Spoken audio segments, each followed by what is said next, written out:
பிரேக்ஃபாஸ்ட்டுக்கு வந்து கொண்டக்கடலை நேற்று நைட்டே ஊற போட்டு வச்சுருந்தேன். ஸோ இது சுண்டல் பண்ண போகிறேன். இதையும் இந்த பக்கம் வச்சுட்டு இதை நான் ஸ்டார்ட் பண்ணிடுறேன். இனி இந்த குக்கரும் ரெடியாகி வரட்டும். நான் இங்கே புட்டு பொடி யூஸ் பண்ணுறேன். இது இந்த கடையிலெல்லாம் கிடைக்கிற அந்த சோன் புட்டு பொடி அதுதான் யூஸ் பண்ணுறேன். நான் ஸ்பெசிஃபிக்காக எதுவும் நான் மாவுலாம் திரிக்கலை நான். ஸோ அதனால் இது வந்து ஒரு 3/4 கப் அளவுக்கு எடுத்திருக்கேன். அண்ட் இப்படி இருக்கும். இது வந்து சம்பா வீட் புட்டு பொடி, சரியா? ஸோ இந்த இது வந்து கடையில் கிடைக்கும். இதுதான் நான் வாங்கியிருக்கேன் இன்றைக்கி.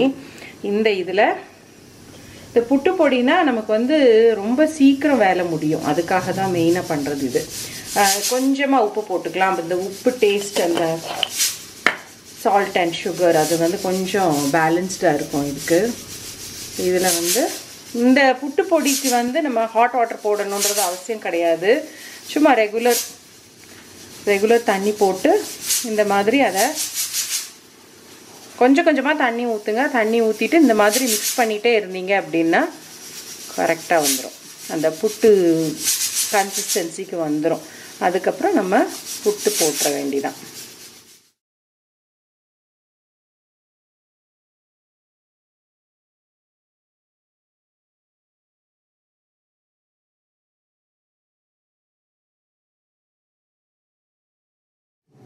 இது வந்து இப்போது நமக்கு வந்து எப்படி நமக்கு வந்து புட்டு அந்த கன்சிஸ்டன்சிக்கு வந்துருச்சு அப்படின்னு நமக்கு எப்படி தெரியும் அப்படின்னா, இந்த மாதிரி மோஸ்ட்லி எல்லா மாவுமே நம்ம முதல்ல போட்ட அந்த ட்ரை மாவு எல்லாமே ஈரமாக இருக்கணும்.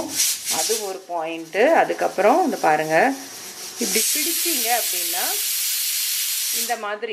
இந்த மாதிரி சேர்ந்து இருக்கணும். இந்த மாதிரி அது சேர்ந்து இருக்கணும்.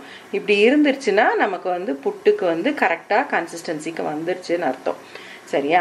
இப்போ இந்த ஸ்டேஜில் நான் முதல்ல கை கழுவிட்டு வந்துடுறேன். இந்த ஸ்டேஜில் நம்ம வந்து நாங்கள் வந்து எங்கள் வீட்டு சைட்லலாம் வந்து இந்த மாதிரி சுகரை வந்து மிக்ஸ் பண்ணிடுவோம். இது வந்து இந்த இது கிடைக்கும்ல, டமரீரா சுகர், அதே வந்து கொஞ்சம் சாஃப்ட் ப்ரௌன் சுகர் கிடைக்கும். அந்த இது வாங்கியிருக்கேன் நான். ஷோயோ இதோ இந்த பிராண்ட். ஸோ இது வந்து நம்ம சுகர் போடுறதுக்கு பதிலாக அண்ட் இது வந்து இந்த ப்ரௌன் அந்த சம்பா வீட் புட்டு பொடிங்கிறதுனால இதுவும் வந்து கொஞ்சம் அந்த ப்ரௌன் கலரில் இருந்ததுன்னா கொஞ்சம் நல்லாயிருக்கும் அப்படின்றதுக்காக நான் அதை ஆட் பண்ணியிருக்கேன். பட் இது நீங்கள் ரெகுலராக ஒயிட் சுகர் போடணுன்னா கூட போட்டுக்கலாம். நாட்டு சர்க்கரை வந்து போட்டிங்கன்னா அது வந்து ரொம்ப கசிஞ்சிக்கிட்டு வரும். நாட்டு சர்க்கரை, அப்புறம் என்னது வெல்லம், கருப்பட்டி, இது எது போட்டிங்கனாலுமே அது அப்படியே கசிஞ்சிடும். அதுக்காகத்தான் அது போடுறது கிடையாது. உங்களுக்கு வேணும்னா நீங்கள் இன்னொன்று என்ன பண்ணலான்னா, பனங்கல்கண்டு கிடைக்கும்ல, பனங்கல்கண்டு வந்து நீங்கள் அதை ஆட் பண்ணலாம். பனங்கல்கண்டை பவுட்ரு பண்ணிவிட்டு, அது பனங்கல்கண்டு கொஞ்சம் குட்டி குட்டி ராக்ஸ் மாதிரி இருக்கும்ல, அதை வந்து நீங்கள் மிக்சியில் ஒரு ஓட்டினீங்கன்னா அது நல்லா பவுடர் ஆயிரும். அதை நீங்கள் சேர்த்துக்கலாம். அது வந்து உங்களுக்கு இன்னும் கூட நல்லா ஹெல்த்தியாக இருக்கும். அது வந்து இந்த மாதிரி கசியாது, நான் சொல்கிற மாதிரி கசியாது. இப்போ இதில் நான் இங்கே தேங்காய் எடுத்து வச்சுருக்கேன். தேங்காய் வேணுங்கிற அளவு தேங்காய்.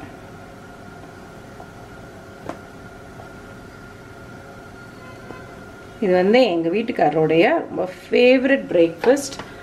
ஸோ அதனால தான் நான் அவருக்காக இன்றைக்கி அதை சூஸ் பண்ணியிருக்கேன். தோசைக்கு மாவு இருக்குது, ஆனால் கிட்டத்தட்ட ஒரு 4 நாளாக தோசை போட்டுட்ருக்கேன்.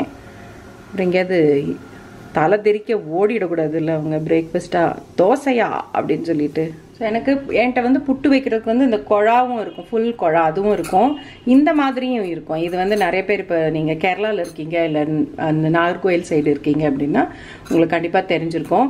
இது வந்து இப்படி வச்சு இதை வந்து குக்கர் அந்த விசில் வரும்ல, அந்த இதில் ஆவியில் வச்சிட்டிங்கன்னா இதை ரெடி ஆகிடும். ஒவ்வொரு புட்டு சிங்கிள் புட்டாக ரெடி ஆகிடும்.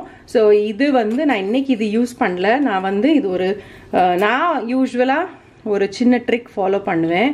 இது எனக்கு யார் சொல்லி கொடுத்தாங்க அப்படின்னா, என் தம்பி ஒய்ஃப் மதனாவோட அவங்க அம்மா சொல்லி கொடுத்தாங்க.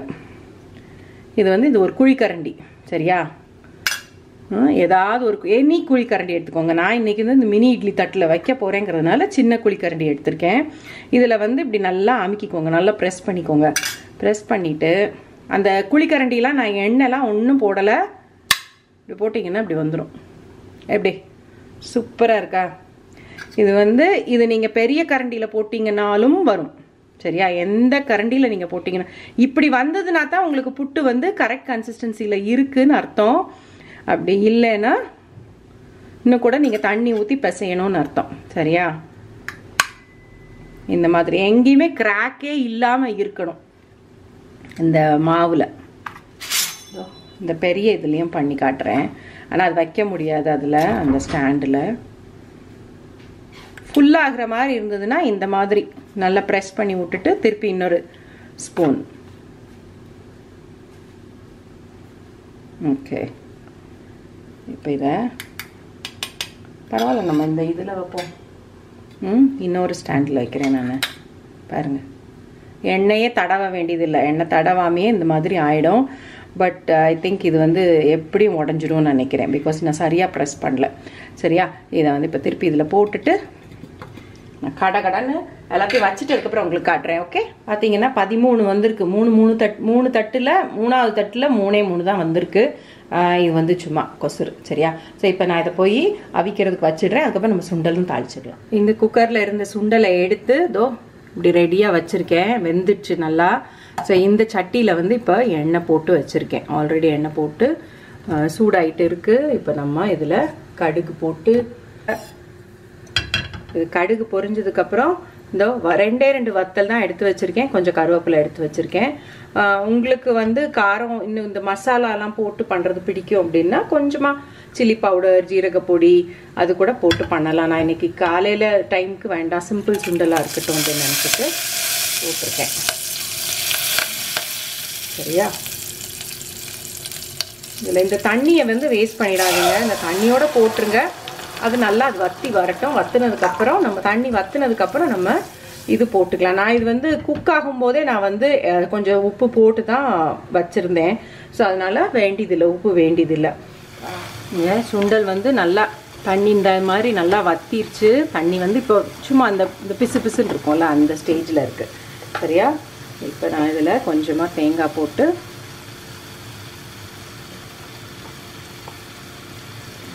ரெடி. பிரேக்ஃபாஸ்ட்டும் ரெடி. லஞ்சு பாக்ஸில் உங்கள் எல்லாருக்கும் ஃபோட்டோ, தம்ப்நெயில் ஃபோட்டோ எடுத்துட்டு அதையும் பேக் பண்ணி வச்சுடுவேன். சுண்டல் ரெடி. புட்டு வந்து நல்லா அவிஞ்சு ரெடி ஆயிடுச்சு. ஸோ இதையும் வச்சுட்டு